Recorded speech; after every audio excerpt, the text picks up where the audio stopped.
Okay, so we can start.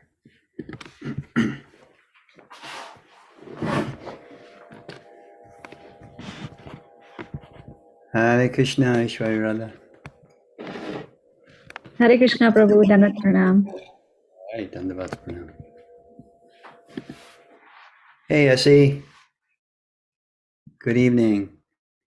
Said good evening to you.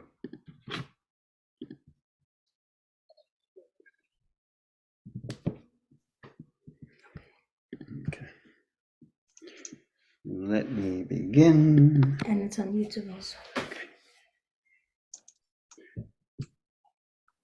Good evening. Welcome to our Bhagavad Gita discussion this beautiful evening, January 25th, 2023.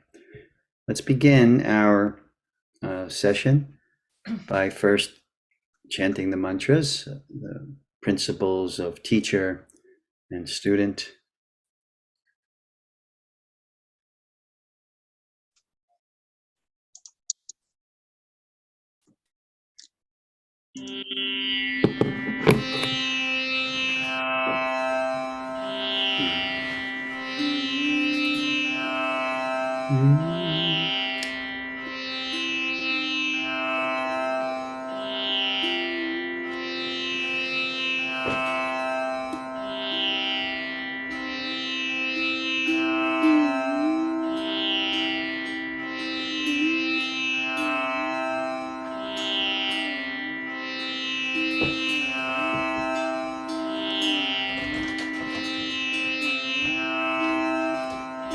Om Jnana Timirandasya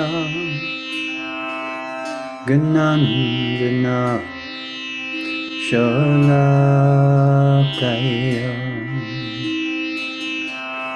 Chakshuru Militam Yena Tasmai Sri Gurave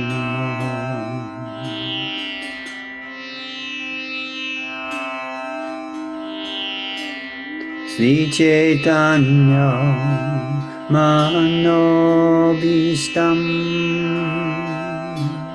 Stapitam Jena Bhutale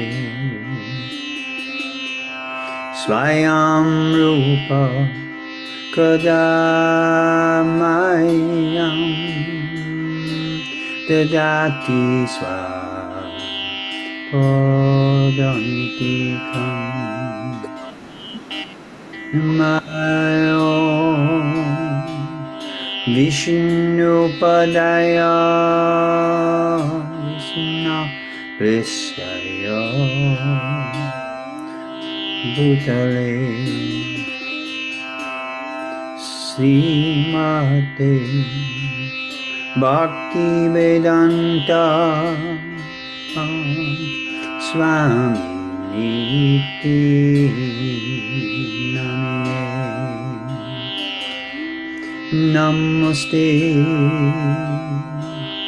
Saraswati Deve Gauravani Pracharine Nirvishesha Shunyavadi Pastatya Deshatari Sri Krishna Chaitanya Prabhu Nityananda Shri Advaita Gadadhar Shivasadi Gaur Bhaktavrinda Hare Krishna Hare Krishna Krishna Krishna Hare Hare Hare Rama Hare Ramo Ramo Hare Hare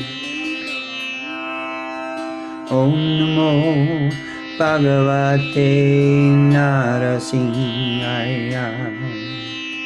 Namaste Joste Jose Avira Virava Badranaka Badradam Srakamashayan Randayo Randayo Tamograsa Grasa Om Shwa Abhayam Abhayam Atmani Bhuyishta Om Sham.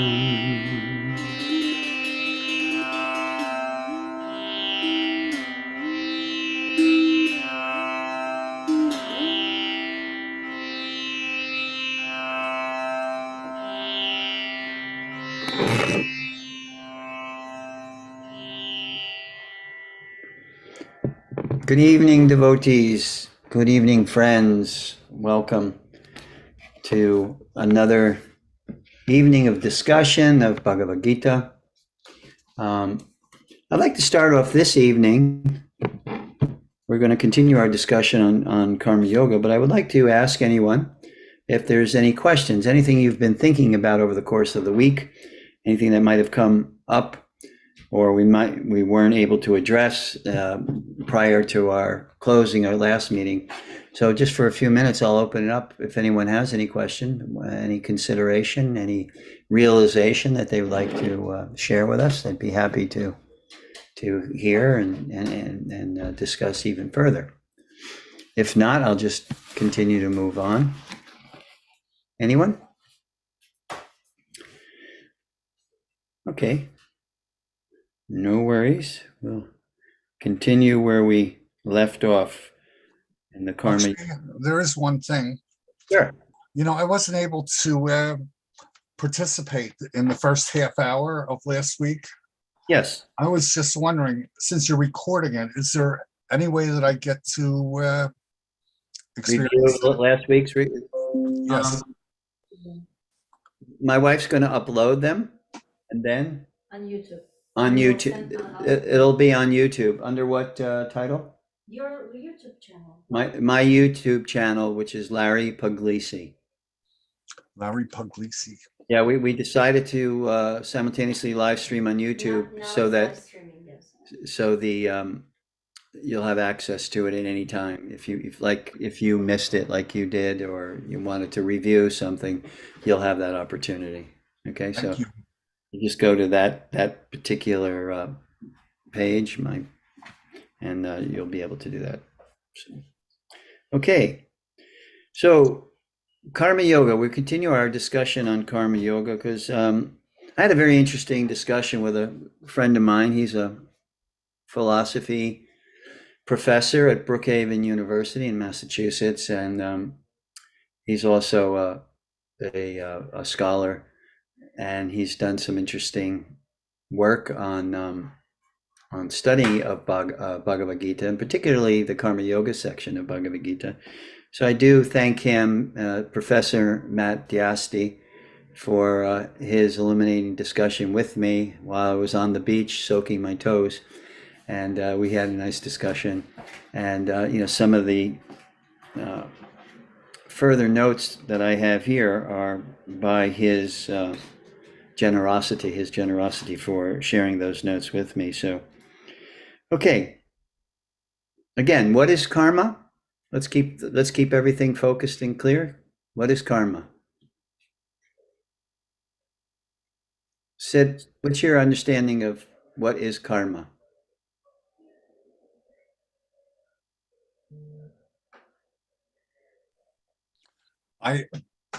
It's my belief that there's good karma and bad karma. Yeah. And the karma is what you put out, you get back. Okay. Yeah, it's the law of the material universe, so to speak. Yes, of course. Mm-hmm. When we decide to participate in it fully, that's okay, but then you are subject to certain laws, just like, we're all subject to the law of gravity, right? And we're all subject to so many different laws that are there, principles of the universe. So one subtle principle of the universe, which is not so subtle when you think about it in relationship to our lives, is the law of karma. So karma, and as you indicated, Sid, you gave two categories of karma: good karma, bad karma, and then there's a third category, which Krishna mentions in the Bhagavad Gita. The third category of karma is action that doesn't have a reaction. The good karma, the good action has a reaction. And both good and bad karma keep you bound in this material world, which means you have to keep coming out. As long as you're depositing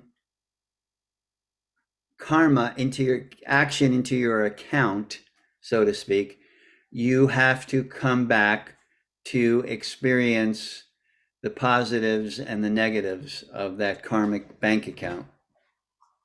Now, one may say, well, if I perform a life of good karma, then I'm going to come back. If you accept the principle of reincarnation, if you accept that principle, I have to come back and I'll have a good life. But it's not that simple, in the sense that just being here in this world is a challenge, and it's not guaranteed that even though you have a relatively good karma, a good account to experience, it doesn't mean that you're not going to fall prey to bad karmic activities and the subsequent reactions of the bad karma that you perform, which means you'll have to experience that also. So Krishna gives a third division, which he's encouraging Arjuna and all of us very vigorously to involve ourselves in action that doesn't have reaction. And when we discuss about karma yoga, now we're getting into a whole different realm. Karma means action, and in this world, everything is active, every person is active and performs action. But that action as a binding force, Krishna also says there's action as a liberating force also. So when action is performed in the proper way, under the laws of dharma, we act in a dharmic way. We act in a way that's under the guidance of someone who's spiritually evolved. Then those actions, and of course the actions that Krishna encourages us to perform in Bhagavad Gita and other sacred texts, that we can actually structure our life in such a way that we can perform action that has no reaction. So that's called karma, vikarma, akarma. Karma means good action, vikarma means bad action, and akarma means any time there's the prefix a in front of a Sanskrit word, it means not. So not reacting. It's a non-reactive situation. So when we add the word yoga to karma, it's indicative of the fact that yoga is a linking process. It's to link us up with our true nature, our spiritual nature. So action that is performed in such a way that it has as its root purpose to link us up with our spiritual dimension, to act on that level. Initially, we may not be so attuned to that, but as we perform those actions under the karma yoga principle, more and more we become purified in heart. Because as I discussed earlier, there's a purificatory force at work within the schemata of yoga. The purification of those reactions that are causing our attachments and causing our entanglement in this world. So karma yoga, when we put the two words together, Krishna says very clearly what it is. I'll read in Bhagavad Gita, being that we're studying Bhagavad Gita. In the second chapter, let's see, it's the second chapter and it's verse 48. If you have a Gita with you, fine. If not, you can just listen to what Krishna says.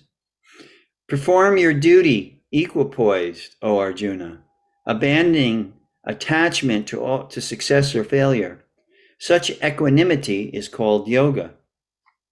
49. O Dhananjaya, keep all abominable activities far distant through the process of devotional service, and in that consciousness, surrender unto the Supreme. Those who want to enjoy the fruits of their work are misers. 50. A man engaged in devotional service rids himself of both good and bad actions even in this life. So herein, Prabhupada translates it as devotional service, which means connected to the Supreme. And what is the result of that connection? It rids himself of both good and bad actions in this life. It rids us of the tendency or the inclination to act errantly, whether it's good errantly or bad errantly. It purifies the heart in such a way so we are no longer inclined to do so. And as we discussed inclination in a previous class, inclination is caused by samskaras, and samskaras are deeply rooted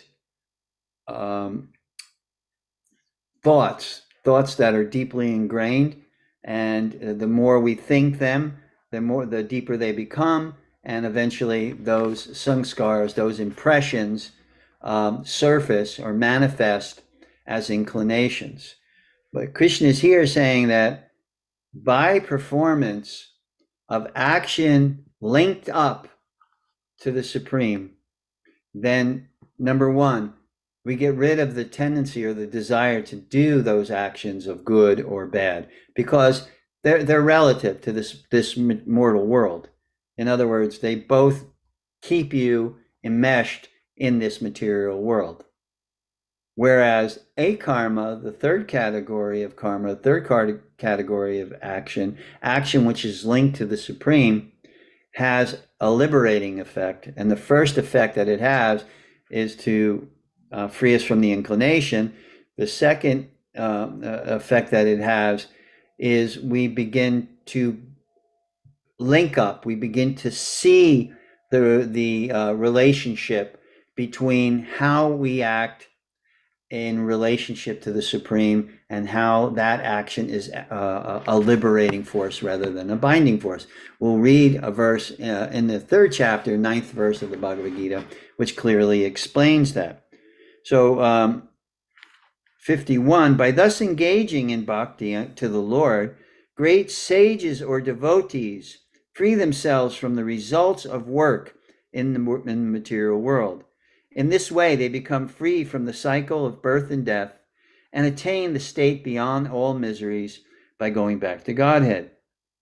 When your intelligence has passed out of the dense forest of delusion, you shall become indifferent to all that has been heard and all that is to be heard. So there is and don't misconstrue, but there is an indifference, a detachment. And some people recoil at that notion of detachment or indifference. Indifference sounds like I don't really care about anything, but no, it's a mindset of detachment.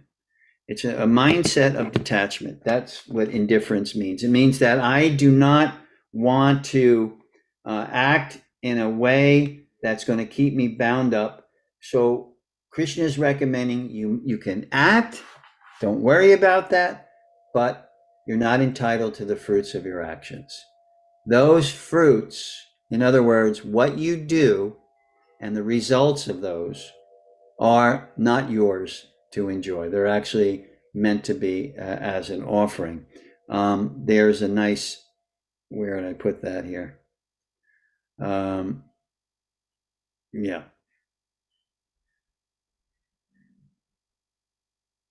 Yeah, because action, there's motivation for action, right? And Krishna identifies that. When we act, we have a motive. Now, if the motive is enjoyment or selfish, only the motive is only in concern of my benefit. That motivation, there, we are drawn to or attracted to acting in such a way which is either good or bad. So it has that particular effect. So action is motivated by results. But karma yoga means don't be attached to your results. Then if we say that, okay, we take that away, we take that motivating force away, then the question may arise, then what's the motivation? What will motivate me? If I'm motivated, to go out and get up and work every day because I'm going to get a nice house, I'm going to get a nice car, I'm going to pay for my education, I'm going to go on a nice trip, etc. If that's a motivating force, and I say, well, you're not entitled to the results. I don't say. Krishna says in Bhagavad Gita, as part of the yoga system, that the results are there. And if you see them with a different mindset, with a different perspective as an offering, that mindset causes a linking to your true nature, spiritual nature, which is one of eternity, knowledge, and bliss. And it also connects that nature to the supreme nature of eternal, Satchidananda, eternity, knowledge, and bliss. So the motivation in karma yoga, ultimately, first, what it does is it helps us through purification and education. It helps us to understand purpose of life. And I think many of you have gone through, the questioning of what is my purpose here on this planet. Am I to be living a life in this particular way? I mean, that was my question to myself. Am I just going to be a lawyer and work all my life and then retire and then die? Or is there something more? Is there a deeper meaning and significance to life and its purpose? So that's when action, you're motivated to take that action and to direct it towards a higher purpose, a higher goal, other than something self-centered enjoyment, other than that. So one of the intrinsic principles of karma yoga is sacrifice. The Sanskrit word is yajna, sacrifice. And in Latin, the word sacrifice is broken down as follows. Sacer means holy. And you will see that root word in Latin. You'll see it in sacred and, in so many different words in that regard. But in relationship to sacrifice, it means, sacer means holy, and facere means to make. So when we see life as a sacrifice or as an offering, then that makes holy the action. That makes holy the heart, purifies the heart, and makes it a suitable place to connect or to link up with the Supreme.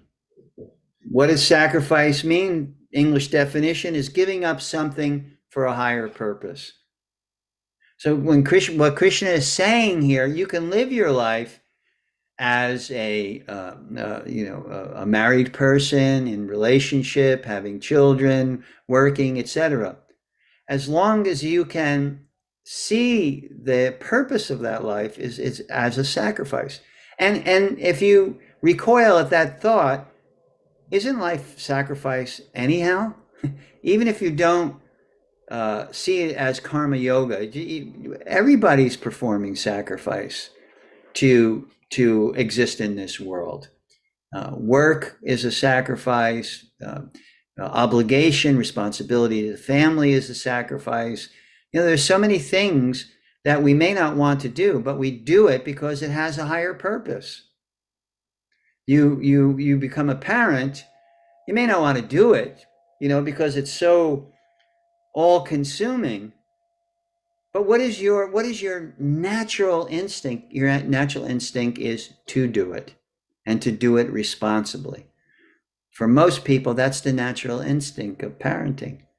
I'm going to do it. And even with the recognition that it's not going to be easy, and there's going to be a lot of austerities that one will perform, but you do it because there's a higher purpose, to see the child grow, evolve into a man or a woman of character, of spirituality. You begin to recognize that all those sacrifices that I put in as a parent produced or helped to produce. Of course, everyone comes into this world, including our kids, with their own baggage, but we're there to try to provide some guidance to that baggage. So there's 4 motivating forces, or more motivating motivations, 4 motivations for action in Karma Yoga. The first motivation is called Dharma. We discussed that extensively. I won't go into it. But when we say Dharma, we say, what does Krishna say in Gita? On verse 247 in Bhagavad Gita, you have a right to perform your prescribed duty, but you are not entitled to the fruits of action. Never consider yourself the cause of the results of your activities, and never be attached to not doing your duty. So Krishna gives us, this motivation. He's talking about here in terms of Dharma. Performing Dharma is very important. We do our responsible action, or responsible duties, and duty is what we're responsibly obligated to do. Parenting is one example I gave. Whether the duty brings peace or not, it ultimately fulfills a void in our existence. The void is created by when we are not linked to our true nature. That's where the void actually arises, how the void arises, how the lack of fulfillment arises. We may do everything that we want to do because financially we may be in a position to do that. But yet, if there's still some desire of fulfillment deep within the core of the heart, one of the ways to structure life is through Dharma. In other words, seeing our action as our obligation, as our responsibility, whether we like it or not, as opposed to doing it self-interest. Sacrifice means there's going to be some austerity, not with the motivation of I'll get respect for this, I'll get recognition for this, not like that. So one of the motivating factors of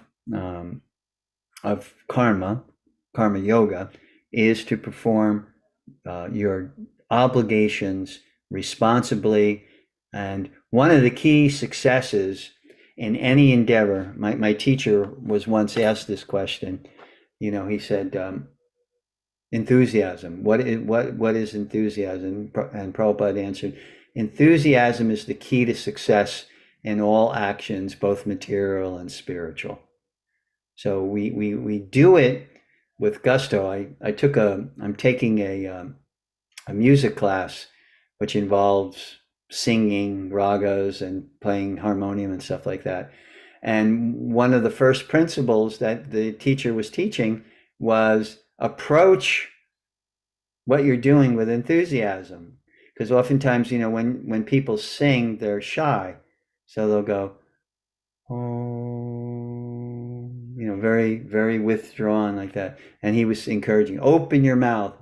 Oh, allow the air to come out. So that's just a guiding principle in life itself, that we do things with great enthusiasm. So we embrace our dharma, our responsibility, our obligations. and do not try to do our obligations or responsibilities with some self-motivation to be recognized. And this is one of the motivational forces of karma yoga. The second motivational force is action as a sacrifice. So to go back to number one, Dharma, we read 247, you have a right to perform your prescribed duty. And then also Krishna kind of reiterates that in the third chapter, where he says, it is far better to discharge one's dharma, prescribed duties, even you may not do it correctly, than another's duties perfectly. So in other words, recognize your dharma, embrace your dharma, and do not try to imitate something else, because we all have our individual natures. We all are produced in such a way, which is the byproduct of our previous karma, and are all also the very life force that is within us. So Krishna here in 335, he says that just do your duty, do it right, do it according to your nature, and everything will work out. Trying to imitate or be something that you're not pretentiously does not end up well for you. So number two, action as a sacrifice. Now this is a major theme in chapters 3 and 4. And I want to draw your attention to chapter 3. So before we talk about it, let's read a little bit from chapter 3, to the Karma Yoga chapter, and action as a sacrifice. So Arjuna opens up this chapter by saying, Arjuna said, "Oh Janardhan, oh Keshava, why do you want me to engage in this ghastly warfare if you think that intelligence is better than fruitive work? My intelligence is bewildered by your equivocal instructions. Therefore, please tell me decisively which will be most beneficial for me." Krishna says, "O sinless Arjuna, I have already explained that there are two classes of men who try to realize the self." So Krishna brings it back to, I'm teaching you yoga. And in the category of yoga, there are two classes of men. What are those two classes of men? Who try to realize the self. Some are inclined to understand it by empirical philosophical speculation, and others by devotional action. So, two classes. Those who renounce the world, give up the world, and those who are engaged in the world, and by their engagement, they are trying to link up their action to the Supreme. Two types. Not by merely abstaining from work can one achieve freedom from reaction, nor by renunciation alone can one attain perfection. So Krishna is saying there can be, according to the mindset that you approach your path, your yoga path, there can be dangers in both. Just because you're abstaining from work does not mean you're successful, that you are going to progress on your path. And nor by renunciation alone can one attain perfection. So Krishna is warning us, if you have not cultivated the proper mindset, the proper perspective, then what you do can actually be the source of your further entanglement. And what do I mean by that? Now, in India in particular, if you come from India, or if you're familiar with the culture, you know that there's a category of seeker who is called sannyas. And that category of seeker named sannyas means that I renounce the world. I give up everything and I simply try to fully engage myself in the process of yoga. But if someone is not of that mindset, in other words, if someone artificially takes to that order of life or that that path, and they are not inclined to do that. They are harboring desires. They're sublimating them. They will eventually come up in full force. And that path of renunciation, rather than it be something that will help you. Someone has their microphone on. No, you should not. Never. No. From anybody. Why are you cancels them? So one who harbors desires within their heart, but yet has taken a path of renunciation, that is not going to work out ultimately, because eventually they will exploit the position of renunciation for their own benefit. Better to be a humble street sweeper than someone who is in a position that they are not inclined towards and whose mindset is actually agitated. Some people who take to a renounced order who are not cultivating the proper mindset, that renunciation actually becomes a great source of disturbance and agitation, rather than to create an internal mindset which is beneficial for our evolvement on our path. So this is what Krishna is saying. 5, everyone is forced to act helplessly according to the qualities he has acquired from the modes of material nature. Krishna is talking about sattva gun, rajagun, tamagun, goodness, passion, ignorance. Therefore, no one can refrain from doing something, not even for a moment. We're active in the mind if we're not active in the body. At all times, we're active. So Krishna says you can't refrain for a moment. So find the position. And there's a story I'd like to tell. You find the position that is the proper position for you and your mindset. And that, when you do that, dharmically, and the performance of particular types of sacrifice, according to your position, that becomes inspiring rather than, holding you back. And here's the story. Gajendra was the king of elephants, and he was a very powerful elephant.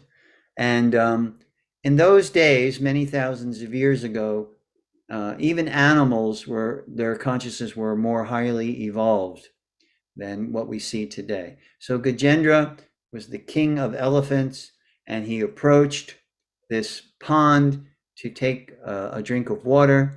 And lo and behold, in the pond, or the lake rather, was a great crocodile. So when Gajendra went into the water to drink of that cool, clear water, the crocodile attacked. And if you ever see National Geographic documentaries, you'll see. I saw one where water buffalo were entering into the Nile River, and then this huge crocodile came and grabbed the water buffalo and dragged it into the water. So this is what the crocodile tried to do to Gajendra. So a great fight ensued. And the result of that fight was it lasted for a very long time. Gajendra, because he was in the water, which is not his natural element, began to weaken in the fight, even though he was very powerful, probably even more powerful, or at least as powerful as the crocodile. But because he was in an unnatural element, water, rather than land, which was his element, he began to weaken in the fight. The crocodile strengthened in the fight because the crocodile was fighting from his natural element, water. So Gajendra began to lose the fight and was being drawn further and further into the water. And he realized, I'm doomed because I'm weakened by the fight. And eventually his only hope, the only hope that he had, was in the recesses of his mind, because in the previous birth, he was another personality. He had memorized a particular mantra, and he chanted that mantra as an offering to the Supreme. And the Supreme Lord came and liberated him from the clutches of the crocodile.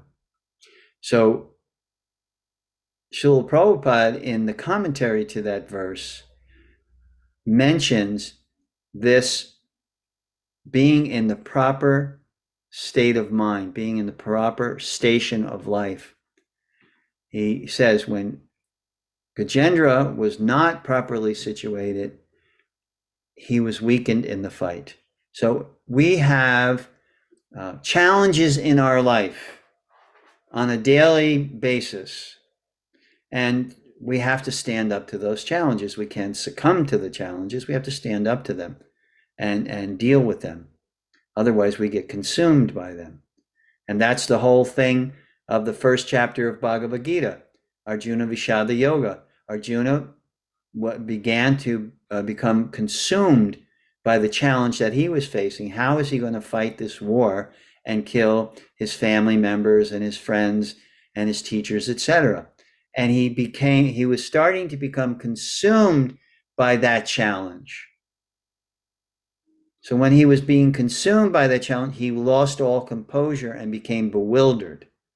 So when we become consumed by our challenge, that can be called depression.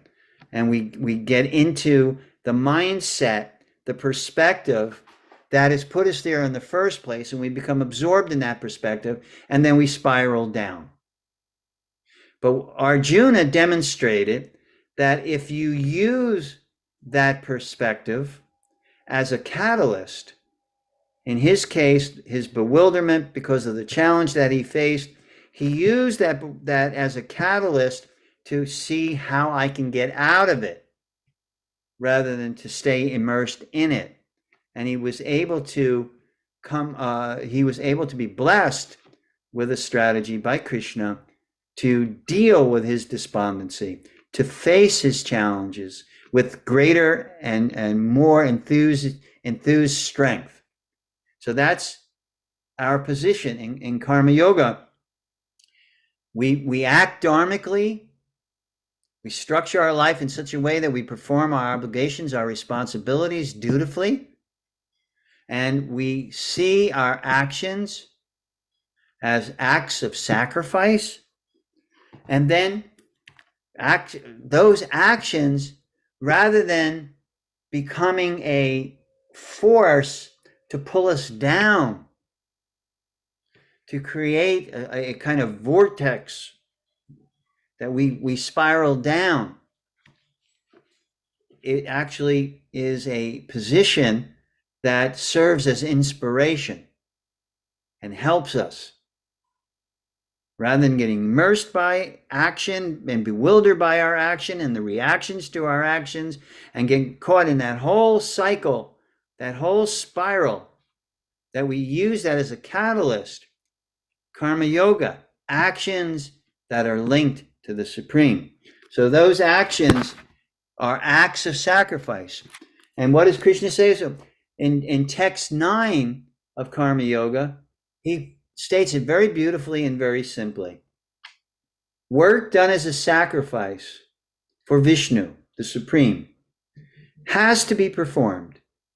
Otherwise, work causes bondage in this material world. Arjuna had a challenge. He had to face the challenge. He could have faced the challenge by just becoming more and more absorbed and bewildered by it, or he could face the challenge by linking himself up to a greater authority, an authority of great clarity. First and foremost, for someone on their path, that link to the personality of great authority is called a teacher, guru. And that's why Krishna in the 4th chapter describes how we can be assisted in uplifting ourselves rather than getting bewildered, getting in the quagmire of our emotions or the quagmire of our challenges. So Krishna says, seek out that association, get guidance on how to perform your actions as sacrifice. And that guidance, that system, that is yoga.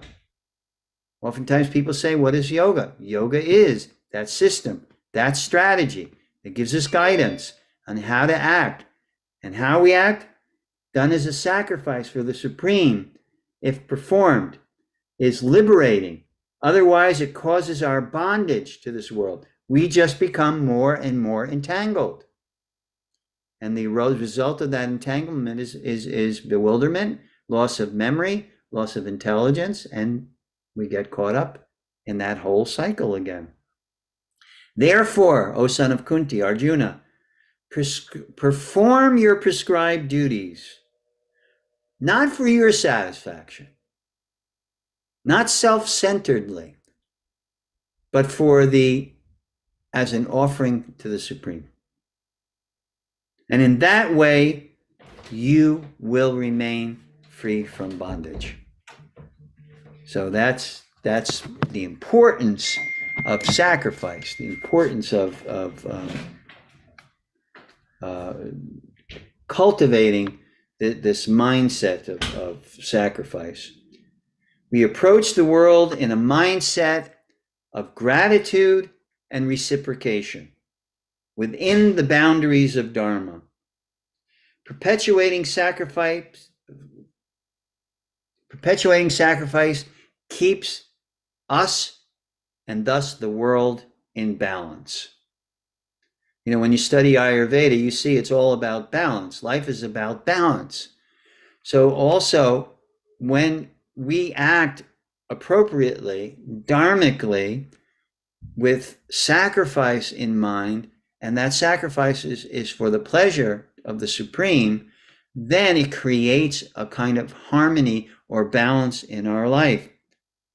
Sacrifice includes virtues like gratitude, reciprocity, and a willing acceptance of one's place in the grander scheme of the universe. Think about that. Gratitude, reciprocity, and a willing acceptance or embracing one's place in the grander scheme of the universe. So that's the second motivation to perform karma yoga. The third one is, and we read that verse, which was a nice verse, 3:9, and also another nice verse is 5:29.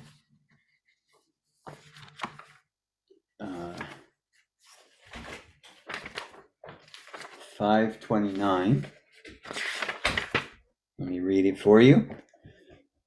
A person in full consciousness of me, knowing me to be the ultimate beneficiary of all sacrifices. So here Krishna is like really clearly stating, beneficiary of all sacrifices, offering to the Supreme and austerities. The Lord of all planets and demigods and the benefactor and well-wisher of all living entities attains peace from the pangs of material miseries.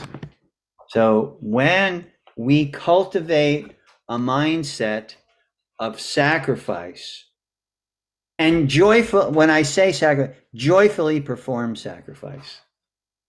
I see people that do things that most people really don't want to involve themselves in. I see people on the beach cleaning the beach. They didn't put garbage on the beach, but they come with a certain mindset, a mindset of happiness and joy to perform an action which is beneficial for humanity. So cleanliness is an action beneficial, and they come and they clean, and they're very happy to do it. But if I was to go to someone on the beach and say, hey, this is a great beach, isn't it? Yeah, it is. Oh, here's a garbage bag. Can you go around and start picking up the garbage? No, I didn't come to the beach. I didn't fly all the way from Michigan to Boca so that I could go to the beach and clean the beach. No, I don't want to really want to do that. So actually, when the mention of sacrifice, joyfully performed, it's joyfully performed sacrifice, because we understand the ultimate benefit, the ultimate issue that's at hand. The third motivation that one performs karma yoga is to maintain the world. And this is born from compassion. We don't abandon the world, but we want to see that the world is maintained. We see the world not as ours, but as our gift. It's a gift that's given to us. And therefore, with that recognition, we want to participate in karma action as a yoga to link with the Supreme out of compassion. A person self-realized with interest has a reason to act to help maintain the world and keep it in order. And the reason is not a selfish interest. The reason is a greater interest. And that's the very definition of sacrifice. So we produce something with the greater interest at mind, rather than the self-centered interest at mind. So although one transcends self-interest out of compassion, they seek to support order and proper maintenance of the world. So motivation to perform karma yoga, action within the world, but action that's dutiful, action that's filled with sacrifice, action that's born of compassion. All of these are components and thus motivations to perform karma yoga.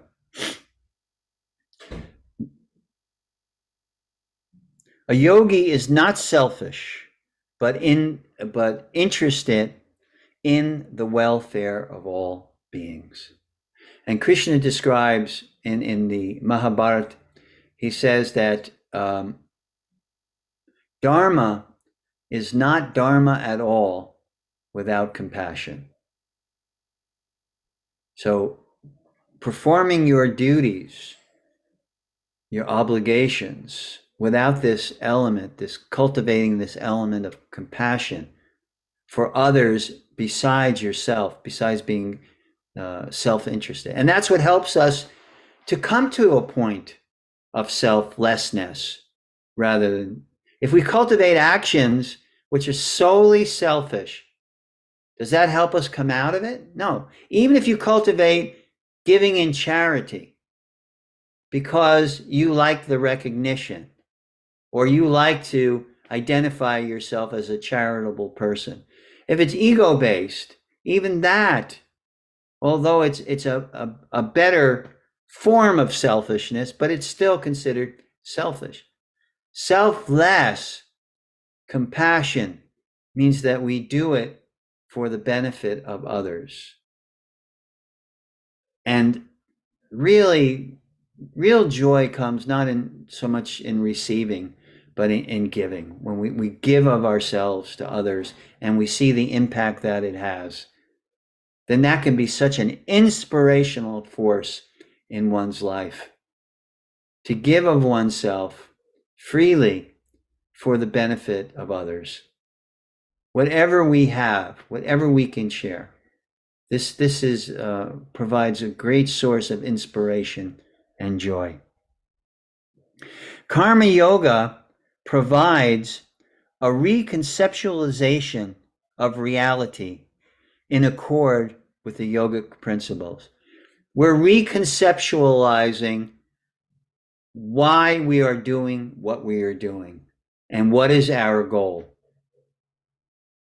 If we're solely enmeshed in action and reaction, senses interacting with sense objects, being absorbed in the mind and the vrittis of the mind, the turnings of the mind, the churnings of the mind, the thoughts in the mind, then that just simply is self-perpetuating. But if we get out of that and we understand we have to reconceptualize our reality. Now, that's not really for my ultimate interest. That is just keeping me, shackled or bound here to this world, and keeps and perpetuates series of actions that are causing reactions which are causing me to remain within the shackles of this world, the boundaries of this world, the bondage of this world.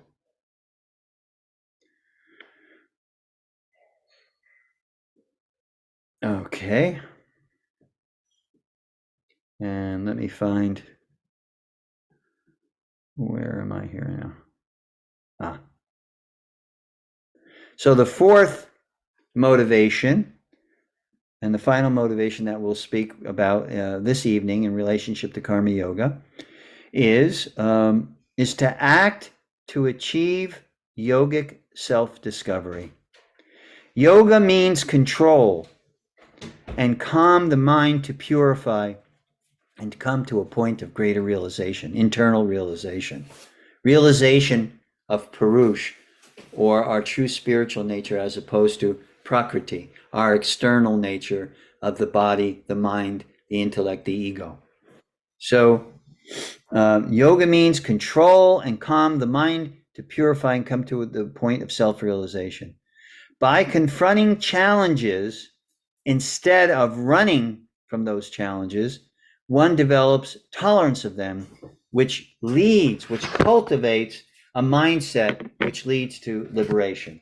And in the second chapter of the Bhagavad Gita, in the beginning of the second chapter of the Bhagavad Gita, there's a verse where Krishna points that out. It is, I believe it's 14. Yes, it's 14. And herein Krishna extols the glories of tolerance.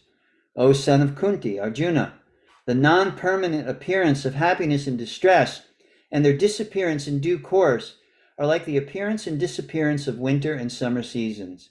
They arise from sense perception, O scion of Bharat, and one must learn to tolerate them without being disturbed. So Krishna uses a very significant word here. He says non-permanent, the non-permanent appearance of happiness and distress. Even our challenges are not permanent unless we make them so. Things come and things go in our life. Our challenges come and then our challenges go. How many of you can recall a time in your life where things were seemingly overwhelming? You just really couldn't see your way past them. While you're in the middle of that, you just couldn't see your way past it, that challenge. And now, maybe some years later, you've gotten through it. So what is Krishna saying here? Non-permanent appearance of happiness and distress. How many of you experienced some unbelievably, remarkably happy times? The greatest vacation in the world, the greatest relationship in the world, the greatest job in the world, etc. But Krishna reiterates that point. It's the non-permanent appearance of happiness and distress and their disappearance in due course of time. So our life is a series of events that are sometimes distressful and sometimes happy. And they come and they go. We flow in the course of our life, in and out. So here we're at 14, where Krishna says you must tolerate that. Later on, what does Krishna define in 48? He defines yoga as being steady, stable, samatvam, equipoise. So this is what Krishna is indicating here. You cultivate a mindset of tolerance. And through happiness, through distress, through good times, through bad times, whatever the case, through illness, through wellness, through financial prosperity, financial downturn, if you can remain equipoised, that is yoga. And if you, what's the result of meeting your challenge in that particular way? He says they arise from sense perception in the mind, and one must learn to tolerate them. And in the next 15, O best among men, Arjuna, the person who is not disturbed by happiness and distress, and is steady in both, is certainly eligible for liberation. He's describing a yogi. The person who is not disturbed by happiness and distress, and is steady in both, is certainly eligible for liberation. And one of my favorite verses is the next one. I'm going to read it for you.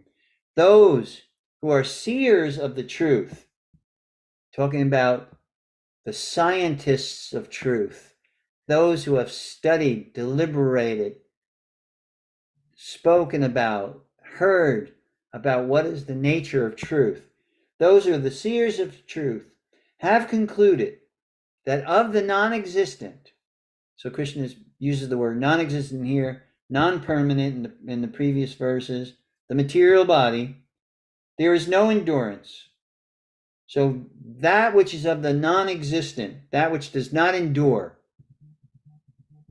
right? Or that which does not go on, has no endurance, then that is material. That is the material. And of the eternal, the soul, there is no change. So that's how Krishna describes in Sankhya Yoga how you distinguish between the soul and the external dimensions of our existence, the body, the mind, the intellect, and the ego. They are all going through their changes, they're diminishing, they're increasing, etc. Whereas the seers of the truth that have determined that eternal, consistent awareness, consciousness, that is the quality, that is the nature of the soul. So I'll conclude here on that note. Anyone have any questions or comments? I'd be happy to address or. So Lakshmi, I have a question. Yes, Celia. Is that... Yes, this is Celia. Hey, Celia. So last week, you kind of, alluded to I'm not hearing you. Are you speaking? Yes, can you hear me now? Current volume is 100%. Can you hear me? I hear you now. Okay. So last week, you were talking about the notion of teacher trainees in yoga studios and what they call karma yoga, which, is, I've heard of it in other yoga studios where these trainees, act as receptionists, or whatever.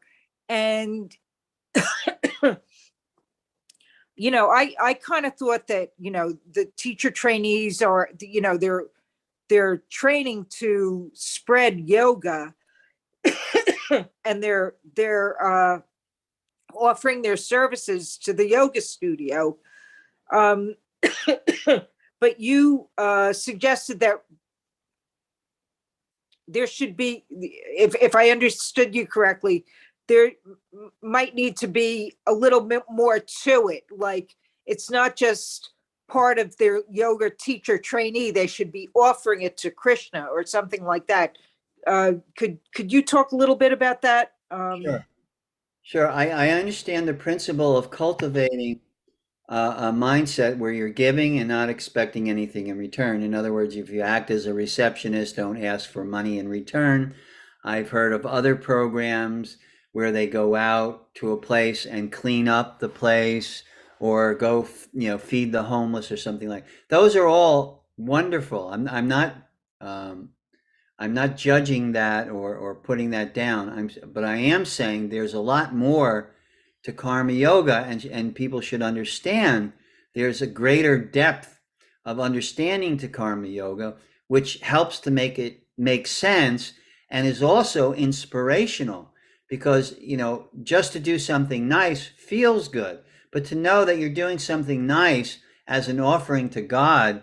And that, in fact, has a purificatory power, which will help you understand your true spiritual nature and your nature in relationship to the Supreme. That is a significantly more profound understanding, and I think would be very, very helpful if that was included in that particular part of the training. And I think what I was commenting upon, that it's not, that it's, you know, it's just kind of very shallow in the understanding of what karma yoga actually is. Oh, I do something good for somebody else. But that's not what, okay, that's not what Krishna's talking about in Gita. When Krishna's talking yoga, he's talking linked up. One of the literal definitions of yoga is linked up. And it's not meaning linked up to the body or linked up to the mind. It means linked up to the Supreme. And depending on where you're coming from, what your path is, simply put, it's linking up to God, the Bhagavan, the Supreme Personality of Godhead, Krishna, Jehovah, Allah, you know, whatever path that you're on. It means that it definitely connects us to that ultimate source. And that's what I was trying to bring out, that it's significantly more profound than just, you know, doing some charitable act. Charity is an aspect of karma yoga, but charity also, dana, you talk about dana, you talk about sacrifice, and you talk about sangha. Those are three aspects of karma yoga also. Charity, sacrifice, and sangha, association. But charity also means giving to the Supreme and offering to the Supreme. And even if you want to feed the hungry, right? You're not so maybe interested in God, but you want to feed the hungry, those who are without food or without shelter. Then imagine that if you take the food that you're going to distribute, and I used to do a program like this, and it was in New York City, and it was so rewarding because I knew not only were they becoming the people who were coming to eat, you know, take advantage of this food distribution program that we were doing, not only were they getting satisfied for the moment, but there was some effect, spiritual, cleansing effect on their heart that they took with them through a lifetime. So when it gets deeper like that, it becomes infinitely more profound to you and more fulfilling in that regard. So that's the point I was making, and I hope I didn't offend anybody, or that I'm clear in what I'm talking about. Does that help, Celia? Yes, thank you very much for that. You're welcome. Thank you. You're welcome. Anybody else? Hello, Lashmi. I have a quick question. Sure. It's Patrick. Hey, Patrick. So could someone, right, who has identified what his or her purpose is or nature as you describe it, right? So from a work perspective, I have identified my work, I carry out my work in a dutiful way, right? And I'm focused on the work and not the outcome or the past. And in that pure sense, perform that work and it yields results, right? And those results could, of course, be material, it could be financial.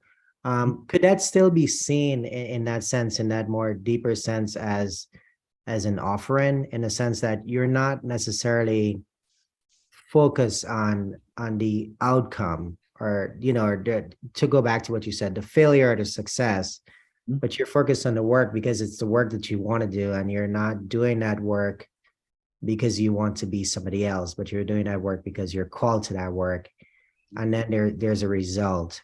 Is that in line with what you're saying as might fall in the way of a karma yogi in a sense? Because Let me ask, Patrick, let me ask you this question. What if what if you were putting out the same effort and you weren't getting the results that you wanted? In other words, from what I understand, you found a work path Right. you are inclined towards and you are satisfied with. You're deriving a great, deal of satisfaction in that regard. And obviously, you must be getting some results, right? You must be getting at least the salary that may be satisfying you right now. But what if the point of karma yoga is, or the cultivation of the mindset that karma yoga is involved in is, what if the results aren't there?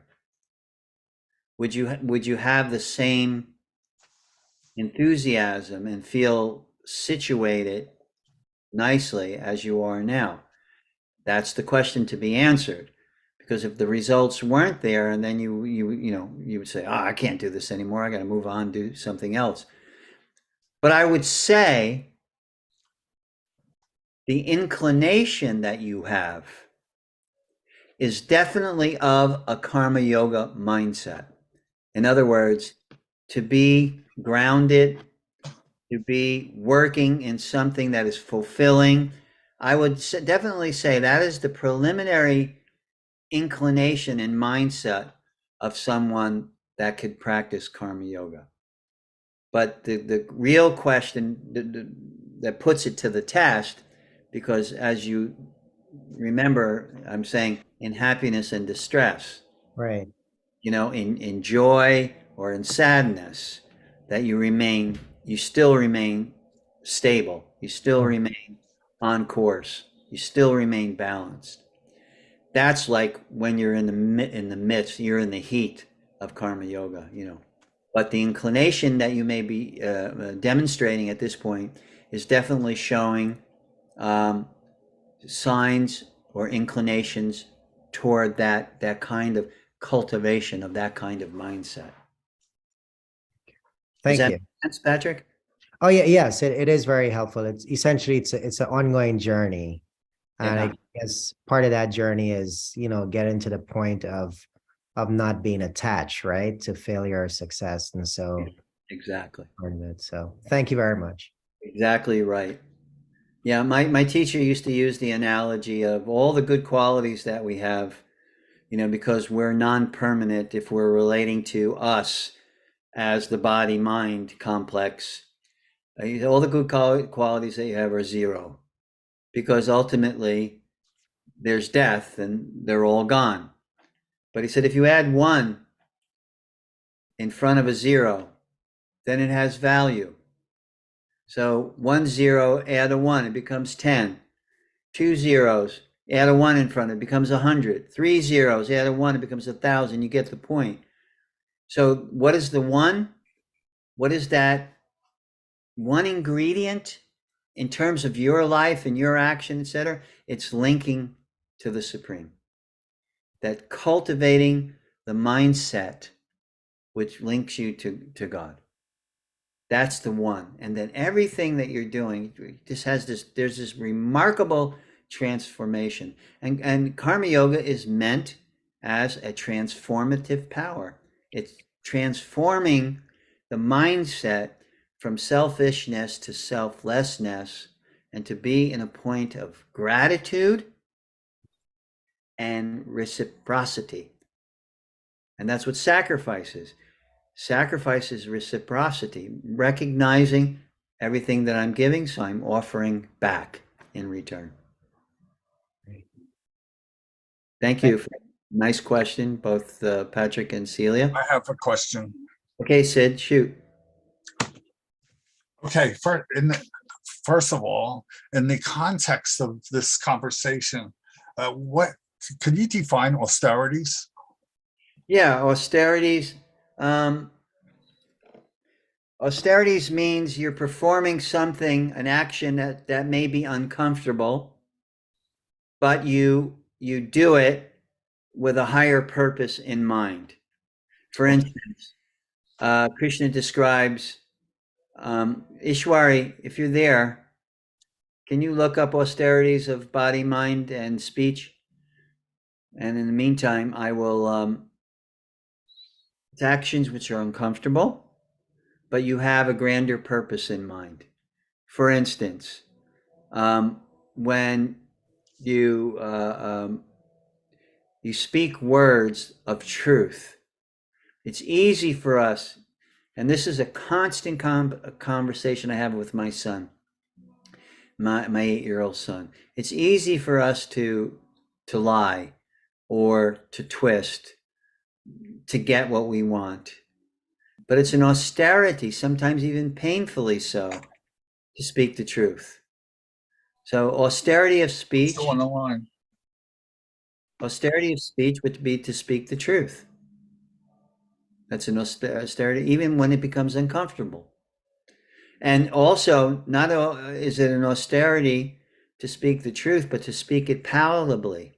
Because sometimes people are like, give you the brutal truth, you know, and it's hurtful, even though it may be true. It may be absolutely true. I may be a total jerk, but you know, the result of saying you are a jerk is it's hurtful. So if there's another way that the truth can be presented, which is more uplifting. So austerity means you perform something that is not, maybe not comfortable to do, but you do it in any case because it will give you, help you, to advance toward the higher goal of self-realization. Some people fast, like in our Vaishnava Bhakti Yoga tradition. Every month we fast. That's called the Kadashi. Now, you know, minimally we fast from grains and beans, minimally. Some people on Ekadasi fast totally from all food and even from water. That's called nirjal. But you can do it in different levels, in different grades, and different levels of austerity. But with the purpose in mind that I'm performing this austerity for a greater achievement, and austerity of speech, to speak the truth, austerity of the mind, to think in such a way, to read sacred texts, to hear beneficial words of knowledge, to engage your mind. It's so easy to have the mind distracted and the mind to go off into, you know, into this frivolous action or that frivolous action. So to pull it back and say, no, tonight I want to read Bhagavad Gita, or I want to read my notes from Lakshmi's class instead of watching Netflix, or that's an austerity. You've challenged your mind. You've said to your mind, no, I think this is ultimately better for you. It may not be, maybe easier to turn on Netflix, but you made the choice to perform the austerity to do this because it's more beneficial to me. Next question. Mm-hmm. The last paragraph that you spoke about, what chapter is that? And what was the paragraph? I think it was, if I remember correctly, 5th chapter, last verse, 529. Last verse. Yeah, should be 29 verses in that chapter. 20. And that was the last one. Okay, so I would like to make a request, and that is when you are like skipping around a little bit, Sure. could you say the chapter and the verse? I Instead did. of just, I did say. okay, so I didn't hear that. When I say 529, maybe I could be a little clearer by saying Okay. chapter 5, verse 29. But when I say like 3:9, that means 3rd chapter, 9th verse. Got it. I think I tried to, at least. If I didn't, I apologize. Third question. Go ahead. The third question is, my guru said that not to give money to beggars. Mhm. What are your thoughts about that? Not to give money to beggars, because if a beggar takes that money and goes and buys alcohol or, you know, something which is non-beneficial to them, you facilitated Mhm. that action, that further karmic action. So in that regards, have I given money to beggars in India? Yes, because sometimes they were widows, older ladies who I knew that wasn't where they were at. They were widowed. They took shelter of the temple. They were poor, and you know, I gave. And our inclination is to be charitable, and you know, to express that charity is a good thing. But the charity which is foolproof is that charity which has ultimate benefit for the recipient. And what I mean by that is if you do a food distribution program, a food that has been offered to the Supreme, Yes. it's satisfying their stomach and it's satisfying their soul. So that's something that really, you know, if you can find that kind of program, it would be a very good program to involve yourself in. Just, you know, yeah. So my feeling, like, you know, if I pull up to a light and a guy comes up to me who is obviously either on drugs or alcohol, and you know he's begging, and I'm thinking I give him $1, and then he goes to the nearest, you know, liquor store, and he buys, or you know, he pools together whatever he's collected, and he buys another bottle of Thunderbird or something like that. And then what have I done? How have I helped him? So you don't know. What I used to do is bring food. So if a person came up to me at a light and said, I'm hungry, then I would give them a bag, you know, give them an apple or an orange. I said, here, if you're hungry, here's my contribution. I don't want to contribute to your addiction, but I certainly empathize with the fact that you're hungry. Thank you. Those are my questions. Thank you, Sid. Lakshmi Gayatri posted the text about austerity on the chat Okay. group. Can you read it, Kokula? Yes. Text 14. Austerity of the body consists in worship of the Supreme Lord, the Brahmanas, the spiritual master, and superiors like the father and mother, and in cleanliness, simplicity, celibacy, and nonviolence. Text 15. Austerity of speech consists in speaking words that are truthful, pleasing, beneficial, and not agitating to others, and also in regularly reciting Vedic literature. Text 16. And satisfaction, simplicity, gravity, self-control, and purification of one's existence are the austerities of the mind. Text 17. This threefold austerity, performed with transcendental faith by man, not expecting material benefits, but engaged only for the sake of the Supreme, is called austerity in goodness. Thank you, Yeah. guys. Priya, Yeah. So what chapter was that? Kokula, Chapter 17. and do you have the verse there? 1 second. I already read it. Text 14, 15, 16, 17. Thank you. 14 through 17. Yeah, 14 to 17. Thank you. Any other comment or question before we head off to our Hare duty? Krishna Prabhu. Yes. Yeah, sorry, I think it's very late, but I just want you to correct me if my understanding is wrong. This is a follow-up for Patrick Prabhu's question. Like, okay, you're not expecting any result. It's Your what duty, you're happy. That means we are living in the mode of goodness, right? You're not expecting any result. right. Yes. Yeah. So as far as my understanding is that if living in mode of goodness, there is a danger that we make it proud. So that pride will bring us down, right? Yes. Unless we are not linking that. Yeah. There's Supreme. two dangers to sattva gun. There are many benefits like clarity of perspective, happiness, knowledge, etc.